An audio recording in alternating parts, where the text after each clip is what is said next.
दिन होना चाहिए मंगलवार, फोड़कर उसके अंदर का फल निकालकर उस फल को शिवलिंग पर चढ़ाकर एक लोटा जल शंकर भगवान को समर्पित कर दिन होना चाहिए मंगलवार। कौन सा दिन होना चाहिए? जम के बोलो जरा, मंगलवार समर्पित करो।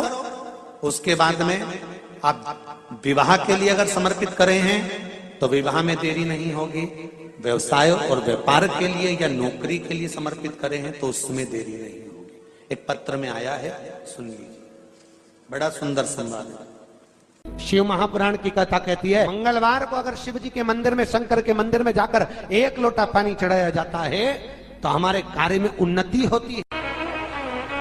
हाथ में जल का पात्र हो, शंकर के मंदिर में जब तुम जा रहे हो, शिव के पास जब पहुंचो, जल से हाथ, जो लोटा जब जल का तुम बाबा को समर्पित कर रहे हो, जल चढ़ा रहे हो, उस समय पर बाबा से जरूर कहो, बाबा बहुत दिन हो गए, बहुत दुखी हूं, ए मेरे शंकर, मेरे कुबेरेश्वर महादेव, मेरे महाकाल राजा, मेरे इस हाथ को अब तुम पकड़ लो बाबा, बहुत दुखी हूं, अब तुम थाम लो बाबा।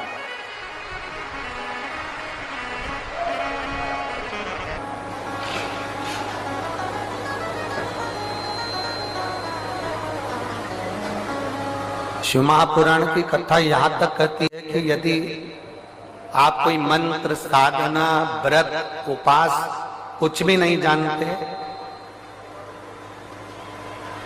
तो बेलपत्री के वृक्ष के नीचे एक लोटा जल चढ़ाओ, प्रदोष की प्रदोष एक घी का दीप लगाओ और बेलपत्र के वृक्ष के नीचे की मिट्टी का ही तिलक लगाओ।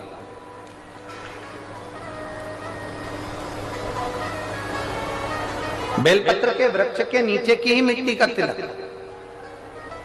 कथा हमको कहती है कि भगवान कभी भी सामग्री का भूखा नहीं रहा, भगवान भोलेनाथ भाव का भूखा रहा।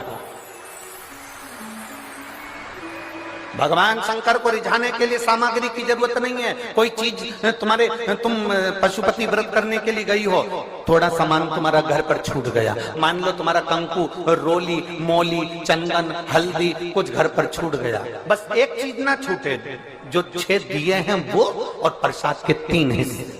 जो प्रसाद तुम लेकर जा रहे हो उसके 3 हिस्से करने का सामान वो छूटना नहीं चाहिए। बाकी का तुम्हारी मोली घर पर छूट गई, रोली घर पर छूट गई, चंदन घर पर छूट गया, अगर तगर घर पर छूट गया, कपूर घर पर छूट गया, लोटा पानी का घर पर छूट गया, कोई सामान तुम्हारा घर पर छूट गया, चल जाएगा, बिल्कुल चलेगा। तुम उसमें चिंता मत करना कि मेरी थाली में ये नहीं।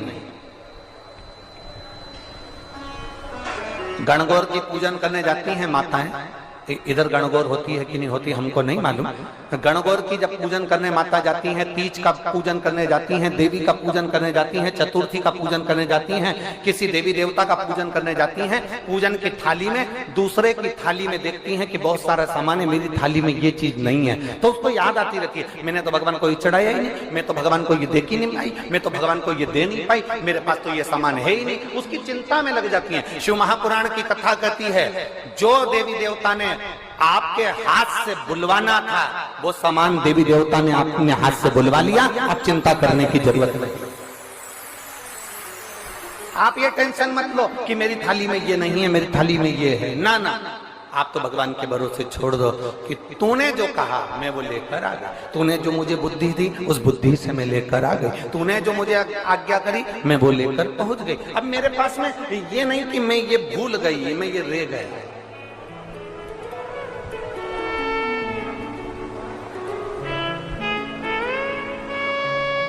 महाराज, कोई व्यापार नहीं चलता हो, दिक्कत आ रही हो तो हनुमान जी के दूसरे नंबर का भाई गतिमान का स्मरण करो, हनुमान जी के उल्टे पांव का सिंदूर लाकर गतिमान का नाम लेकर स्वस्तिक बना दिया जाए व्यापार वाली जगह पर, तो व्यापार अच्छा चलने लगता है। महाराज, कोई व्यक्ति पैसा खा गया, नहीं दे रहा, बहुत परेशान हो गए, मांग मांग कर दे गए, नहीं दे रहा, हाथ जोड़ लिए, पांव जोड़ लिए, सब कुछ कर लिया, नहीं दे रहा, तो हनुमान जी के तीसरे नंबर का भाई रतिमान, रतिमान, गतिमान रतिमान, रतिमान का नाम लीजिए, पीपल के पत्ते पर लाल सिंदूर से जो व्यक्ति पैसा लेकर गया उसका नाम लेकर बहते हुए पानी में अपनी कामना कर रतिमान का नाम लेकर छोड़ दीजिए। 15 दिन में रतिमान ऐसी उतावली मचाता है कि उसको हाथ जोड़कर वो खुद फोन लगाकर बोलता भैया तेरा मैं पैसा लौटा दूंगा। रतिमान का स्मरण किया जाता है। रतिमान, ध्यान दीजिएगा, पंचमुखी हनुमान का एक स्मरण, पंचमुखी हनुमान का एक भाव। महाराज जैसे बहुत ज्यादा तकलीफ अगर व्यक्ति को हो गई है, बहुत कष्टमय जीवन चल रहा है, हार गए हर जगह से और तकलीफमय जीवन चल रहा है, तो पंचमुखी हनुमान का एक शिव महापुराण का और स्कंद पुराण का एक बड़ा सुंदर मंत्र है। उस मंत्र को आप सब एक बार हमारे साथ में बोलें। ओम नमो हनुमते रुद्र अवताराय सर्व शत्रु संहारणाय सर्व रोग हराय सर्व वशीकरणाय रामदूताय स्वाहा।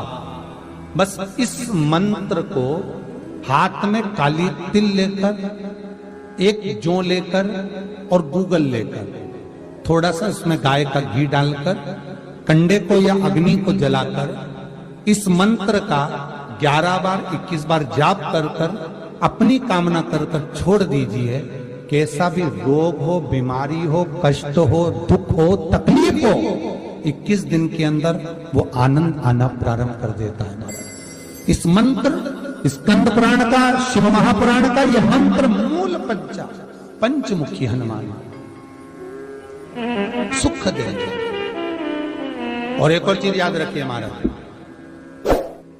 यदि कोई काम के लिए जा रहे हो, कोई व्यापार के लिए जा रहे हो या नौकरी करने के लिए जा रहे हो और लगी नहीं रही, बहुत तकलीफ पा रहे हो, सर्विस ही नहीं लग रही, बहुत कष्टमय हो गया, तो निवेदन करूंगा 5 पीपल के पत्ते पर बेसन के 5 लड्डू घर में बने हुए, गाय के घी के 5 लड्डू रख लो।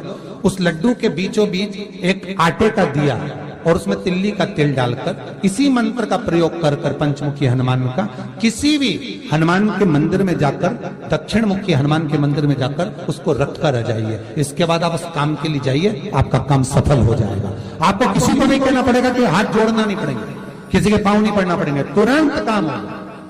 बस इस मंत्र का स्मरण कर कर पंचमुखी हनुमान का भूतेश्वर जो मंत्र है वो सुख देने वाला।